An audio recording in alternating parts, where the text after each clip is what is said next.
Révélé. Le secret divin de Jésus pour une force transformatrice et une résilience incroyable en cette nuit à Gethsémani. Dans la 3e année de Joachim, Jésus et ses disciples se retirèrent dans le jardin de Gethsémani, un lieu porteur de souvenirs, où les oliviers frémissaient sous la brise nocturne. Les étoiles brillaient timidement au-dessus de leur tête, tandis que la lune tissait des ombres douces, créant une atmosphère à la fois paisible et lourde de présages. Jésus savait que la passion approchait, et une angoisse profonde l'enveloppait. Les péchés du monde pesaient sur lui, et chaque souffle semblait un poids supplémentaire à porter. Il s'approcha de Pierre, Jacques et Jean, ses intimes, des hommes fidèles mais fragiles. « Restez ici et veillez avec moi », leur dit-il, une lueur d'espoir dans la voix. Mais bientôt, l'angoisse l'emporta sur leur vigilance. Le sommeil les enveloppa comme un doux manteau. Jésus, seul dans son tourment, s'éloigna un peu, se prosternant face contre terre, son cœur en proie à une lutte intérieure écrasante.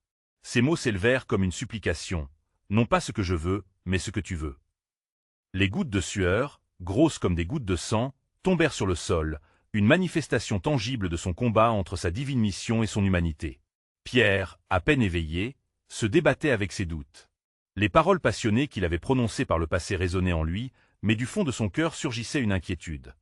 Son amour pour Jésus était-il solide, ou n'était-il qu'une bravade? Alors que Jésus revenait vers lui, son regard était un mélange de compassion et de désespoir. L'heure des ténèbres approchait, et il savait que la prière serait son dernier refuge. À travers la douleur, la communion avec le Père cristallisait une force en lui, un réconfort dans cette nuit d'angoisse. Au loin, des cris et des bruits de bottes retentirent, annonce sinistre des soldats de Juda. Comment les disciples pouvaient-ils appréhender la profondeur de ce qui se tramait? Alors que la peur risquait d'engloutir leur foi, Jésus, même dans sa tristesse, trouva la force de se soumettre à la volonté divine. Chaque instant était une leçon sur la foi, une invitation à comprendre que même dans les heures sombres, l'amour du Père éclairait leur chemin. Lorsque Pierre, dans un élan désespéré, dégaina son épée pour défendre son maître, Jésus, avec sérénité, le calma. « Remets ton épée à sa place. » Ce regard, empreint de sagesse, transcendait la colère et la peur. Il révélait une puissance qui surplombait le conflit physique. À travers cette scène, des récits d'espoir et de renouveau émergèrent, rappelant que même en temps de trouble, l'appel divin réside au cœur de nos luttes. Avant de continuer avec ce récit biblique incroyable, je veux m'assurer que vous ne manquez aucune de ces histoires puissantes des Écritures. Cliquez sur l'icône de cloche et sélectionnez toutes les notifications. Ces narratifs bibliques ont transformé d'innombrables vies à travers l'histoire. Si la parole de Dieu à travers cette histoire vous bénit, s'il vous plaît aimez et partagez avec quelqu'un qui a besoin d'entendre sur la fidélité de Dieu aujourd'hui. Dites-moi dans les commentaires, quelle histoire biblique a le plus impacté votre parcours de foi? Je suis toujours émerveillé de comment la parole de Dieu parle au cœur à travers les générations. Maintenant continuons avec ce que le Seigneur fit ensuite. La nuit avançait, et alors que Jésus affrontait son sacrifice imminent, il préparait le chemin de la rédemption. Ce combat pour l'obéissance, cette connexion libre avec le Père, devint le véritable ennemi, mais cette nuit-là sema les graines d'un miracle, d'une résilience au-delà de la douleur. Et l'ombre de la trahison pesait sur le jardin, mais un doux murmure d'espoir se glissait parmi les oliviers, prêt à révéler le plan divin de rédemption pour l'humanité. Temps de détresse. Les hommes de Juda, guidés par la traîtresse hésitation de leur ami, pénétrèrent dans le jardin de Gethsémani, comme des loups affamés dans une nuit des angoisses. Les lanternes vacillantes projetaient des ombres inquiétantes sur le sol, tandis que l'air était chargé de tension, tout comme le cœur de Jésus. À l'instant où Judas approcha, Jésus l'accueillit avec une tristesse infinie, la voix tremblante sous le poids de la trahison. « Judas, par un baiser trahis-tu le Fils de l'homme » demanda-t-il, chaque mot résonnant comme une cloche de désespoir. Les disciples, encore engourdis par le sommeil, s'éveillèrent brutalement face à la réalité de la scène. Pierre, plein de fougue, réagit comme un homme de courage mais aussi de désespoir. Il se précipita vers l'un des serviteurs du grand prêtre, son épée à la main. Dans un éclat de révolte, il trancha telle l'oreille de Malchu. Mais Jésus, dans son infinie compassion, s'approcha du blessé et, avec une douceur divine, remporta la guérison de son adversaire. « Laissez faire, car il faut que s'accomplisse l'Écriture », dit-il, révélant ainsi une autorité surnaturelle. Le tumulte des voix s'amplifia alors que les soldats appréhendaient le maître. « Celui-ci est Jésus de Nazareth » s'écria l'un des eux, tandis que Jésus, levant les yeux, replaça tout dans la grandeur de son plan. « Je suis, et si c'est moi que vous cherchez, laissez ces hommes partir. » La fermeté de son autorité ébranla les cœurs des apôtres, tandis qu'un feu intérieur prenait forme et éveillait en eux la promesse de la résurrection. Les disciples, pris de panique, commencèrent à fuir. Dans cette obscurité troublante, ils se souvinrent des paroles que Jésus leur avait déjà prononcées. Il leur avait dit qu'ils seraient abandonnés, qu'ils disperseraient comme des brebis sans berger. Chaque fuite, chaque acte de désespoir des siens assistait à l'accomplissement des prophéties, son cœur se déchirant pour l'humanité désespérée. Au loin, sur la colline du Golgotha, le murmure des clous attendant leur destin résonnait déjà dans les cieux. Le plan souverain de Dieu se déployait. Les événements se succédaient, et le pouvoir du mal assiégeait, mais tout cela était nécessaire pour acheter une humanité perdue. De retour dans le jardin, le visage de Jésus, baigné de larmes, perçait la nuit comme la lumière dans l'obscurité. « Père, s'il est possible, que cette coupe passe loin de moi, » avait-il prié. Mais dans son cœur, une conviction s'affirmait. Dans cet abîme, il voyait déjà la victoire au-delà de la souffrance. Chaque désespoir, chaque trahison, chaque coup porté se transformait, par la grâce de Dieu, en une force rédemptive. Et là, au cœur même de la nuit, la promesse du Père se préparait à éclore dans la prochaine lumière du matin. « Car je sais les projets que j'ai formés sur vous, dit l'Éternel, des projets de paix et non de malheur, afin de vous donner un avenir et de l'espérance. » Jérémie 29, 11. Ainsi s'ouvrait un nouveau chapitre de l'histoire divine, révélation après révélation, illuminant le chemin de la rédemption où chacun de nous serait appelé à prendre part à son œuvre. L'ombre de la croix s'approchait, mais avec elle, la promesse d'un coucher de soleil glorieux sur ces ténèbres, préparant la résurrection. Alors que les disciples s'étaient enfuis dans la nuit, le jardin de Gethsémani, témoin de tant de souffrance et de prière, demeurait silencieux, empéré d'une atmosphère pesante. La lumière lunaire glissait à travers les branches, illuminant le visage mourant d'une solitude sacrée. Jésus, seul, se tenait face aux soldats, son regard rempli de détermination et d'amour, porteur d'un message de rédemption. « Emmenez-moi » ordonna-t-il avec calme, conscient que chaque pas qui le portait vers l'arrestation était une marche vers la croix, où le poids du monde se serait un jour déposé. Les soldats, suffocants dans leur égocentrisme, liaient les mains du Sauveur, ignorant qu'ils scellaient ainsi leur propre condamnation. Et l'angoisse de telle humanité entière pesait sur les épaules de cet homme divin, véritable agneau de Dieu, qui ferait telle expiation pour le péché. Loin du jardin, dans la cour du grand prêtre, Pierre observait de loin. Son cœur battait la chamade, tiraillé entre son amour pour Jésus et la peur du rejet. Un feu vacillant illuminait son visage alors qu'il se mêlait aux serviteurs. « Et n'es-tu pas l'un de ses disciples » interrogea l'un des eux. Pierre, emporté par la tempête de telle inquiétude, nia avec véhémence. « Je ne le connais pas. » Et s'empressa-t-il de répondre, trahissant ainsi ses propres promesses. Au même moment, Jésus, conduit devant Caïphe, répondait avec sagesse et clarté. Chaque parole un éclair de lumière dans un procès illégitime, révélant la noirceur du cœur des hommes et l'âme purificatrice de l'amour éternel. « Vous le dites, je suis le Fils de Dieu », confessait-il sans hésitation, et ses mots résonnaient comme un chant ancien. Dans cette confession, il avait scellé son sort, et en cela, il avait aussi ouvert la voie à la réconciliation. Des accusations fusèrent, des mensonges virent le jour, mais Jésus se tenait ferme, semblable à un roc dans la tempête. Il savait que le plan de Dieu était supérieur à la méchanceté humaine. Chaque fausse accusation n'était qu'une étape vers l'accomplissement des Écritures. Dans ce moment où la lumière se heurtait à l'obscurité, Jésus se tenait comme le symbole de la vérité qui écrase le mensonge. Le lendemain, elle s'éveillait avec des murmures et des pleurs. Les trompettes de la trahison, agissant à travers Judas, comprenaient la gravité de leurs actions. Alors que Judas, rempli de remords, cherchait désespérément à rendre l'argent d'iniquité, les portes du cœur s'étaient déjà closes.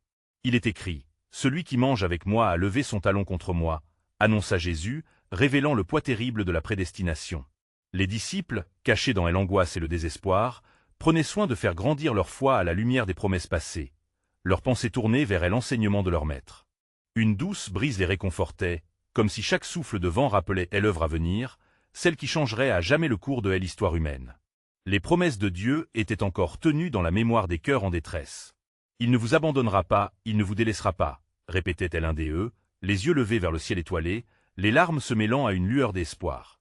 La nuit était encore sombre, mais l'aube approchait, tout comme la révélation ultime des desseins divins. Car les souffrances du temps présent ne sont pas dignes d'être mises en balance avec la gloire à venir qui sera révélée en nous, Romains 8h18. Tandis que cette promesse résonnait, l'avenir s'illuminait d'un espoir qui transcendait la douleur. Les actes de trahison et de rejet préparaient le chemin d'une rédemption glorifiée, unissant ciel et terre. Une puissance divine se manifesta au-delà des épreuves, invitant chacun à reconnaître que même dans les moments les plus sombres, le royaume de Dieu se préparait à éclore dans la lumière. Et l'histoire ne faisait que commencer, Et les cœurs humains, bien qu'endeuillés, étaient déjà prêts à recevoir la transformation que Christ allait bientôt offrir. Alors que la nuit cédait lentement la place à l'aube, le tumulte de la ville enflait, irrésistible, comme une vague prête à engloutir tout sur son passage. Au cœur de ce chaos, Jésus était mené à travers des ruelles sombres, ses liens pesant sur lui comme le fardeau de l'humanité. Les soldats, imbus de leur pouvoir, se moquaient de la noble figure qu'ils escortaient, sans réaliser qu'ils marchaient dans un dessein divin bien plus grand qu'eux-mêmes. Là où la lumière du jour commençait à percer, une foule se rassemblait, curieuse mais avide de spectacle. Qui est cet homme? Chuchitaiton. Une déferlante de questions troublait les esprits, tandis que le nom de Jésus circulait dans des murmures entrecoupés des engouements et de méfiance. Cet homme fait des miracles, disait l'un. Il prétend être le Fils de Dieu. Et s'écriait un autre. Les cœurs étaient divisés, mais l'ombre d'un terrible événement planait sur eux. Les chefs des prêtres avaient déjà ourdi un coup pour faire condamner celui qui avait éclairé leurs ténèbres, et ils attendaient le moment de frapper. Dans la cour où Jésus fut conduit pour être jugé, les accusations fusaient comme des flèches tirées par des archers désespérés. Chaque témoin apporté devant lui ne pouvait que inventer des paroles mensongères, témoignant de leur propre avarice et jalousie. Mais Jésus, dans toute sa dignité, restait calme et serein, défiant les médisances par le silence de son esprit. « Et n'as-tu rien à dire » lui demanda Caïphe, son regard perçant cherchant à le briser. « Si je vous dis cela, vous ne me croirez pas, et si je vous interroge, vous ne répondrez pas, » répondit Jésus avec une sagesse divine, révélant la stérilité des cœurs qui l'entouraient. Ces paroles portaient le poids non seulement d'un instant, mais de telle éternité, tandis que la foule semblait suspendue à chaque souffle. Les disciples, cachés dans l'angoisse, écoutaient les rumeurs qui circulaient. Pierre, partagé entre sa loyauté et sa peur, se tenait en retrait, son cœur imprégné d'un mélange de honte et d'amour. Les paroles de Jésus vibraient en lui, chaque promesse et chaque enseignement devenaient des refuges dans ce temps des incertitudes. Soudain, alors que l'aube s'installait, le cri d'un coq retentit, perçant le silence tendu et ravivant la mémoire de Pierre. Avant que le coq chante, « Tu me renieras 3 fois », résonnait encore la voix de son maître, et un sentiment d'angoisse accéléra son pouls. Le regard de Jésus, croisant celui de Pierre de loin, semblait porter un message silencieux de pardon et d'espérance. Les proclamations de faux témoignages parvinrent aux oreilles des soldats, qui décidèrent de pousser l'humiliation encore plus loin. « Ridiculisez-le, faites de lui le roi des fous », hurlaient-ils, leur rire sonnant d'un écho cruel. Mais dans ce tumulte, le cœur de Jésus brillait d'un amour inébranlable, conscient que tout cela était écrit, un sacrifice accepté. Le Fils de tel homme doit être livré aux mains des pécheurs, avait-il dit à ses amis bien avant, sa voix tremblante d'émotion. Cette scène de désespoir et de tristesse dissimulait néanmoins un secret sacré. Le plan de Dieu était en marche, et chaque affront enduré par Jésus était comme un pas vers la rédemption de telle humanité. Car il est écrit que le juste vivra par la foi, et ainsi ce moment de souffrance ne serait pas vain. La gloire de la résurrection était au seuil, prête à révéler un pouvoir transformateur, une force résiliente que seul l'amour parfait pouvait engendrer. Dieu, dans toute sa majesté, orchestrant les événements pour un but prédestiné. Ainsi, au cœur des ténèbres, une promesse s'élèverait, révélant que ceux qui aimaient l'un et l'autre demeurent en Dieu et Dieu demeure en eux. Dans ce mystérieux tissage, l'œuvre divine commençait à se dévoiler, laissant les cœurs avides de comprendre.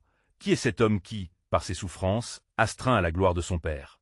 Les cris de la foule se mêlaient à l'air frais de telle aube, alors que Jésus, entouré de ses bourreaux, marchait vers sa destinée.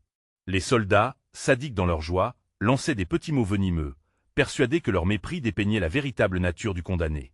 Mais au-delà de cette violence, sous les ruines de leur ironie, une force des amours inébranlables émanait du cœur de Jésus, une lumière prête à percer les ténèbres humbles et désespérées de l'humanité. Les autorités religieuses, avides de pouvoir et de reconnaissance, festoyaient dans cette atmosphère chargée d'hostilité. Ils savaient que chaque mot prononcé, chaque geste déplacé, les rapprochait de leur objectif. Ce prétendu Messie doit être éliminé pour que règne notre loi, murmurait un pharisien à son voisin, les yeux rivés sur son chef, Caïphe, dont le visage révélait une détermination froide. Que devons-nous faire alors? S'écria l'un de leurs disciples, les mains tremblant d'impatience. Une décision rapide fut prise, et lentement, une vague de murmures s'éleva, un appel à l'exécution. Mais au milieu de ce concert de manipulation et de malice, le visage de Jésus ne trahissait ni colère ni frustration. Dans le silence de son âme, il s'élevait, conscient que la seule chose qui pouvait abattre la mort était cet amour imprégné de sacrifice. « Écoutez-moi, vous qui condamnez sans comprendre. » s'écria-t-il d'une voix ferme, et chacun s'arrêta un instant, surpris par l'audace qu'il affichait. « Si vous ne me condamnez pas pour mes actes, que direz-vous de ceux qui témoignent contre moi ?» Il tremble d'une peur bien plus puissante que celle que vous feriez éclater à ma soumission. Ses yeux, empreints de compassion, parcouraient la foule. Certains détournaient le regard, des autres, intrigués, commençaient à saisir la portée de ses paroles. Mais la volonté des puissants était déjà scellée, comme écrit dans les Écritures. Ils ont percé mes mains, ils m'ont crucifié. Ce que Jésus annonçait, ils ne le comprenaient pas. Dans le courant de cette agitation, Pierre, assis à distance dans l'ombre, ressentait le poids du désespoir. Les paroles de Jésus résonnaient dans son esprit, mêlées aux échos d'un amour que il n'avait jamais vraiment compris. Non, ce n'est pas mon maître qui doit périr, mais moi, je suis à la fin de ma foi, pensa-t-il en serrant les dents. Les gardes, satisfaits de voir leur mépris grandir chaque seconde, préparaient leur prochain acte de cruauté. Ils poussèrent Jésus vers un pilier, le soulevant pour la moquerie. L'humiliation s'accumulait, mais chaque geste humiliant devenait un témoignage vivant de la volonté éternelle de Dieu. Chaque clou qu'ils enfonçaient dans son corps symbolisait la rédemption, une invitée au banquet céleste que seule la souffrance pouvait apporter. Les mots de Jésus, proclamation de vérité et de grâce, scintillaient comme des étoiles dans le firmament de telle obscurité. Vous ne me trouvez pas coupable, mais je suis le passage vers la vie éternelle. Ces mots résonnaient comme un écho d'un avenir que personne ne pouvait encore voir, mais que Dieu avait prévu dans une promesse sacrée. Ainsi, au cœur de ce déluge de haine, des péchés avérés s'éveillaient à la lumière d'un amour insondable. La puissance du Seigneur se dévoilait dans le silence assourdissant des cœurs serrés, tandis que la promesse révélée par Ésaïe s'approchait. Par ses blessures, nous sommes guéris. C'est alors que l'Esprit de Dieu se mit en mouvement, un souffle de résurrection imminent, ignorant les chaînes humaines. Car déjà, le plan divin s'accomplissait, promettant que bien qu'il soit meurtri, il se relèvera dans la gloire. Car chaque pas de Jésus était imprégné de la promesse que ceux qui passent par l'épreuve, par l'obscurité, découvriront un jour, au-delà de leur souffrance, la lumière de la résurrection.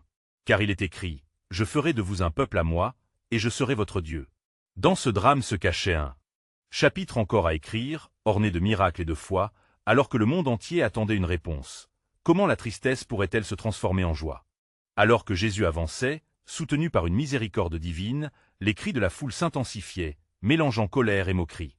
Les soldats s'affairaient autour de lui, se complaisant dans leur cruauté, tout en échangeant des rires sarcastiques. Ils crurent que l'angoisse de leurs victimes alimentait leur bourreau, mais en réalité, ils ne savaient pas qu'ils avaient devant eux l'essence même de la rédemption.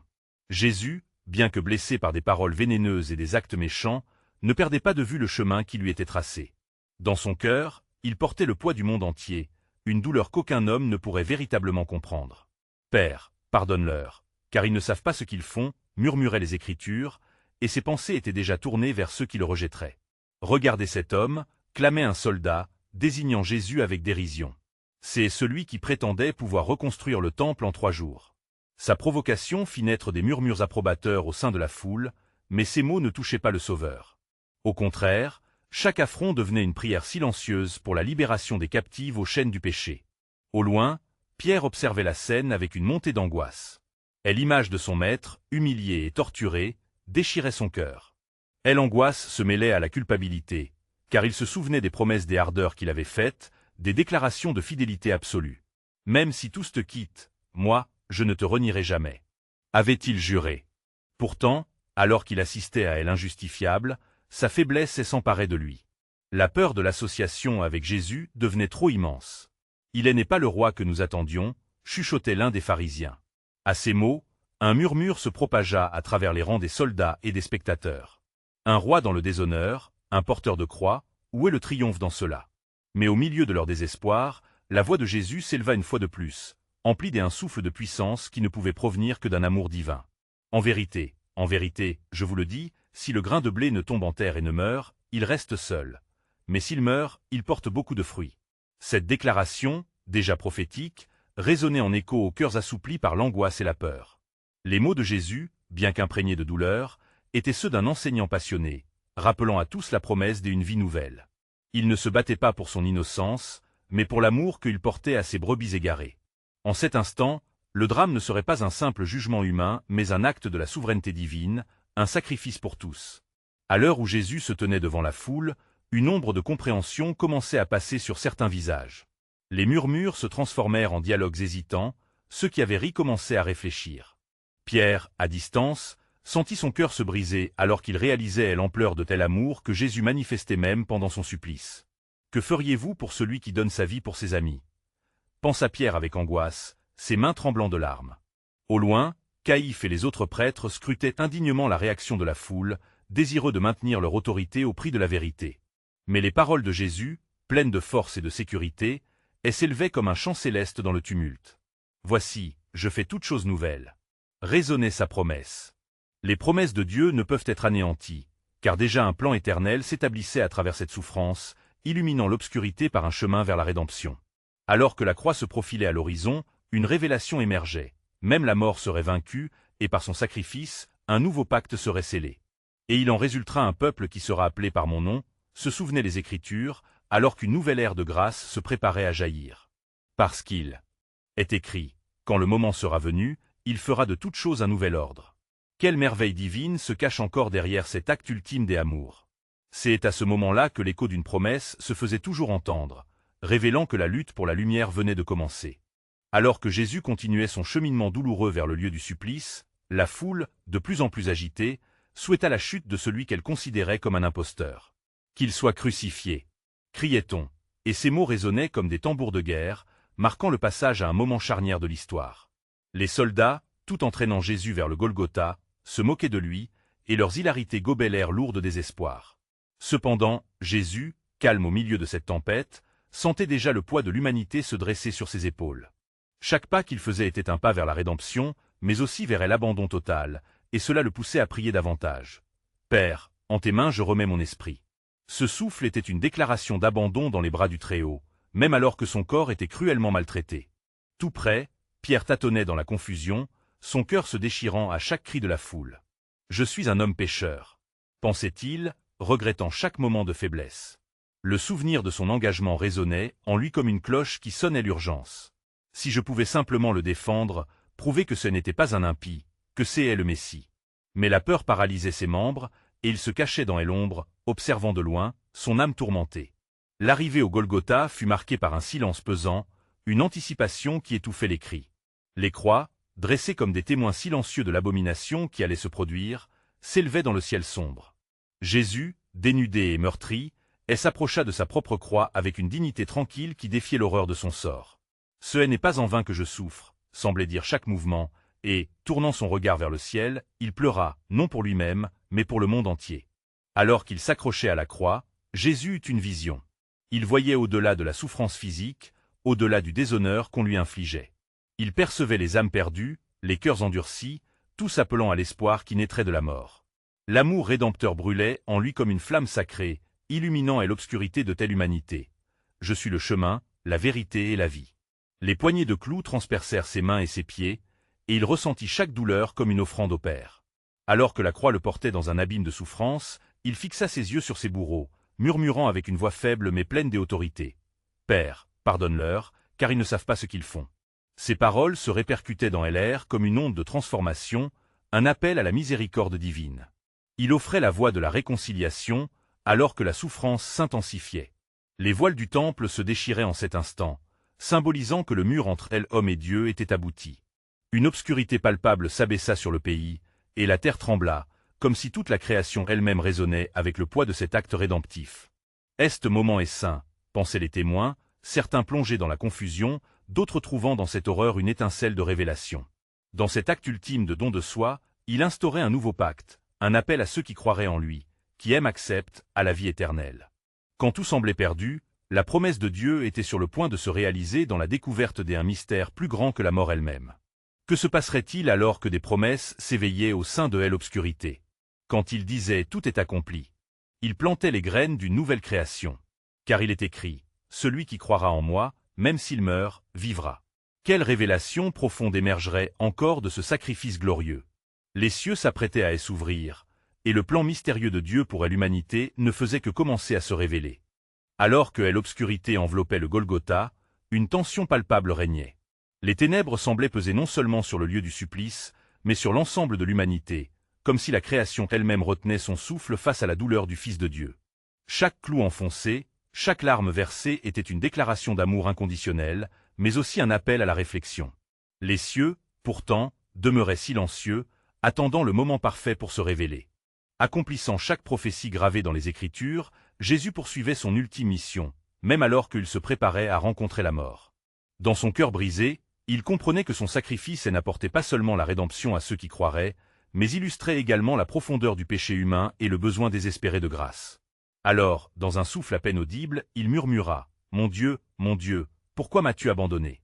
Ce cri trouva écho dans le cœur des disciples égarés, car la réalité du sacrifice était plus grande que leur compréhension. Les soldats, continuant à se moquer, se partageaient les vêtements de Jésus, ignorant qu'ils étaient sur le point de réaliser involontairement une bénédiction divine. Pourtant, au milieu des moqueries, un centurion, observant cette scène, sentit son cœur se transpercer, et une lumière d'espoir jaillit dans son âme tourmentée. Vraiment, cet homme était fils de Dieu. S'écria-t-il péniblement, une révélation qui changeait le cours de sa vie. Près de là, des femmes, parmi lesquelles Marie, la mère de Jésus, et Marie de Magdala, témoignaient de cette déchirante scène. Leur douleur fut palpable, emportée par des vagues de chagrin. Elles ne comprenaient pas totalement le plan de Dieu, mais une ferveur croissante des espérances émergeait de leur désespoir. En regardant le corps de leur maître suspendu, elles abandonnaient leurs larmes dans l'attente d'un miracle qu'elles espéraient encore. Et alors que la souffrance de Jésus atteignait son paroxysme, la terre trembla à nouveau, secouant les fondations d'un monde résistant à son Créateur. Les voiles du temple se déchirèrent, et le Saint des Saints se dévoila. Les abus précédents du sacerdoce et les sacrifices insignifiants, en ce jour particulièrement, étaient remplacés par le seul sacrifice qui purifierait toute l'humanité.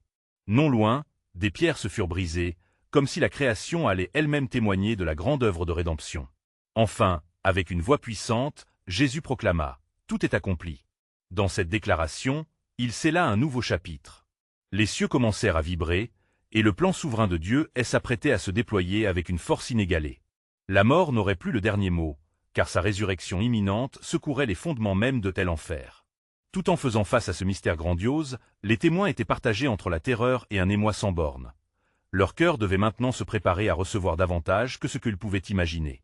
Quelle révélation extraordinaire serait révélée? Car il est écrit « Je donnerai à mon peuple un cœur nouveau, et je mettrai mon esprit en eux ». Ainsi, le plan de Dieu dans toute sa plénitude se préparait, illuminant la route d'espérance pour tous les croyants. Le Golgotha, lieu de souffrance, devenait la passerelle vers la victoire éternelle. Alors que les voiles du temple se déchiraient, un silence pesant enveloppa le Golgotha. Les disciples, désespérés et perdus, se tenaient à distance, parcourus par un tourment indescriptible. Ils avaient été témoins de miracles, de guérisons et de paroles de sagesse, mais cette journée sombre, où l'innocent endurait la souffrance, les laissait déconcertés. C'était comme si un épais brouillard s'était abattu sur leurs âmes, les étouffant dans un profond chagrin. Le soleil, caché derrière les nuages, semblait partager leur désespoir. La nature tout entière se rebellait contre cette injustice. Les cris de la foule se mêlaient aux pleurs de Marie et des autres femmes au pied de la croix. Mais parmi cette détresse, le centurion continuait à réfléchir aux paroles de Jésus. Honorant cette révélation éclatante, il ne pouvait s'empêcher d'être transformé. L'impact de ce qu'il venait de vivre marquait le début d'un nouvel éclairage. Il se tourna vers les soldats. Cet homme était juste. Que devons-nous faire maintenant? Demanda-t-il avec une ferveur renouvelée. Ses compagnons, perplexes, se contentèrent de murmurer des réponses sans en comprendre la vraie profondeur. Les femmes au pied de la croix, alors que les larmes coulaient, s'échangèrent des regards de révolte et d'espoir. Marie, la mère de Jésus, prit une profonde inspiration, sentant une force nouvelle naître au plus profond d'elle-même. Malgré la douleur, elle savait que quelque chose d'incroyable était en train de se dérouler. Il a dit qu'il donnerait sa vie en rançon pour beaucoup. Que cela signifie-t-il vraiment? Sa question résonnait comme un appel au sein de leur désespoir. Tout à coup, la terre trembla de nouveau, secouant les fondations de la colline. Et dans ce chaos, le cœur des disciples palpitait comme une flamme vacillante. Les pierres commençaient à se fendre, révélant un éclat de lumière derrière le mur sombre de leur tristesse, brisant les chaînes intérieures. Quelque chose de puissant était sur le point d'avoir lieu. Les promesses de Dieu, souvent obscures, prenaient un sens nouveau. L'un des disciples, Pierre, dans un élan de foi mélangé à l'incertitude, murmura « Que allons-nous faire maintenant? Sommes-nous appelés à porter son message à travers le monde ?» Les autres, bien que craignant pour leur propre vie, étaient piqués d'un nouvel émoi, une audace s'épanouissant au fond de leurs âmes. Ils se rendaient compte que la mort de Jésus serait peut-être le début d'une œuvre encore plus grande.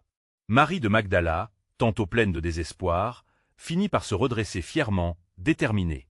Nous ne pouvons rester ici, dans cette désolation. Nous devons nous rappeler de ces mots, car la lumière peut encore percer nos ténèbres.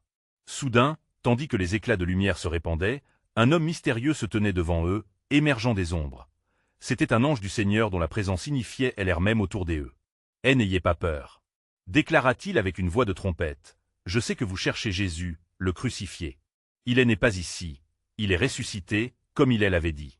Venez et voyez le lieu où il était. » Ce message résonna à travers les cœurs, éveillant un espoir éclatant. Les révélations du ciel commençaient à prendre forme dans leurs esprits. Ils comprenaient que la résurrection de Jésus ne serait pas seulement un événement, mais elle annonce une nouvelle ère, où la grâce l'emporterait sur la condamnation. Ainsi, les disciples, avec leurs craintes dissoutes dans la lumière et l'espérance, se préparèrent à témoigner de la résurrection, portant le message divin qui transformerait telle humanité. Car il est écrit, « Il n'y a aucune condamnation pour ceux qui sont en Christ Jésus. » Ce moment, loin d'être une fin, était un commencement, une promesse que la lumière vaincrait les ténèbres à jamais. Ce serait l'accomplissement de toutes les promesses prophétiques, illustrant la magnificence et la fidélité de Dieu à son alliance. Car le jour de la délivrance approche, et le cœur de ceux qui croient doit se lever avec force et détermination. Alors que le premier rayon du jour effleurait l'horizon, un sentiment de transformation flottait dans l'air. Les disciples, encore tremblants de leurs récentes expériences, s'éveillaient peu à peu à la réalité du miracle qui venait de se produire. Jésus, le crucifié, était ressuscité, brisant le joug de la mort et de la désespérance. Dans l'ombre de ce matin nouveau, la promesse de la résurrection emplissait leur cœur d'un espoir vibratoire, un écho de la manifestation divine. Marie de Magdala, le visage illuminé par la gloire du triomphe, s'élança vers le tombeau. Elle avait entendu les paroles de l'ange résonner dans son âme, mais une autre impulsion, nourrie par l'amour, la poussait davantage. « Je dois le voir. Je dois l'adorer », pensait-elle avec ferveur, tandis qu'elle courait, les larmes de joie embellissant son regard. Les autres disciples s'étaient regroupés, tout faits de doute et d'étonnement. « Comment pouvons-nous croire à un miracle si grand ?» demanda Thomas, le cœur lourd de scepticisme. « Nous avons vu l'horreur de la croix et la souffrance de notre maestro. » Pourtant, au fond des cœurs, une lumière commençait doucement à percer, attisée par la vérité éclatante de la résurrection. Alors que les rumeurs de la résurrection se répandaient, les disciples choisirent de se réunir, cherchant dans la prière une direction, une confirmation. Jésus avait prédit cette résurrection, mais la douleur de la croix avait laissé des traces profondes dans leurs âmes. Ils s'étaient dispersés, abandonnant tout. Ce qui était une promesse de vie apparaissait encore comme un souvenir flou.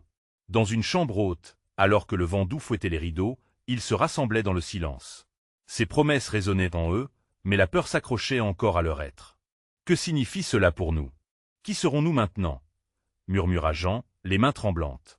Puis, tout à coup, la porte s'ouvrit violemment, et une silhouette familière se tenait devant eux, illuminée d'une lumière surnaturelle. « La paix soit avec vous » prononça Jésus, et ces mots firent vibrer à l'atmosphère, chassant toute peur. « Pourquoi êtes-vous troublés? Pourquoi s'élèvent vos craintes ?» À ce moment précis, la vision de l'innocence retrouvée les percuta. Jésus, le ressuscité, était là. Avec tendresse, il leur montra ses mains et ses pieds, les traces du sacrifice, la preuve indubitable qu'il avait vaincu la mort. Les disciples, dès abord figés par l'incrédulité, réalisèrent rapidement qu'ils faisaient face à leur Sauveur glorifié. « Vous devez prêcher la bonne nouvelle à toute la création », leur dit-il avec un regard plein de feu. « Je suis avec vous tous les jours, jusqu'à la fin du monde. » Ces paroles, en écho aux promesses divines, allumèrent une flamme nouvelle dans leur cœur. Le plan de Dieu, dans toute sa majesté et sa profondeur, prenait forme. Ils comprenaient alors qu'ils étaient les porteurs d'un message de réhabilitation et de grâce, appelés à annoncer la victoire sur le péché et la mort. Au même moment, une promesse encore plus grande se manifestait, résonnant dans les profondeurs de telle âme humaine. Vous recevrez une puissance, celle du Saint-Esprit, qui viendra sur vous. Les paroles de Jésus assuraient une présence éternelle, une force transformante qui renverserait les ténèbres du cœur des hommes. Ce qu'ils avaient craint de vivre en tant que disciples du crucifié devenait maintenant un appel glorieux à la mission divine. Dans les jours suivants, les disciples se mirent à prier, cherchant ce que signifiait être remplis de cet esprit. Comme il est écrit, « Il ne nous a pas laissés comme des orphelins, mais nous a donné un consolateur. » L'espoir, jusque-là meurtri, s'épanouissait dans la certitude que leur maître n'était pas seulement le Sauveur, mais aussi la promesse incarnée des amours inébranlables. Les espaces se remplissaient de la reconnaissance de leur appel, chaque disciple comprenant que, si Jésus avait vaincu la mort, ils aussi, par la foi, pouvaient surpasser la peur et les doutes. « Vous êtes la lumière du monde », répétait-il, tandis qu'ils prenaient conscience de leur rôle dans le plan souverain de Dieu. Et ainsi, l'histoire se tissait dans la majesté de la résurrection, dévoilant un chapitre à écrire par chacun des croyants. Car ce jour-là marquait le commencement d'un nouvel ordre, une ère où les cœurs, une fois restaurés, porteraient l'écho de la bonne nouvelle du Christ ressuscité. Que celui qui a des oreilles entende ce que l'Esprit dit aux églises. Apocalypse 2h7. Le monde, bien qu'encore assombri de doutes, se préparait à recevoir un message de rédemption, et à travers chaque acte des amours et de foi, le plan divin de Dieu continuait de s'accomplir, révélant la puissance de sa grâce et la profondeur de sa miséricorde.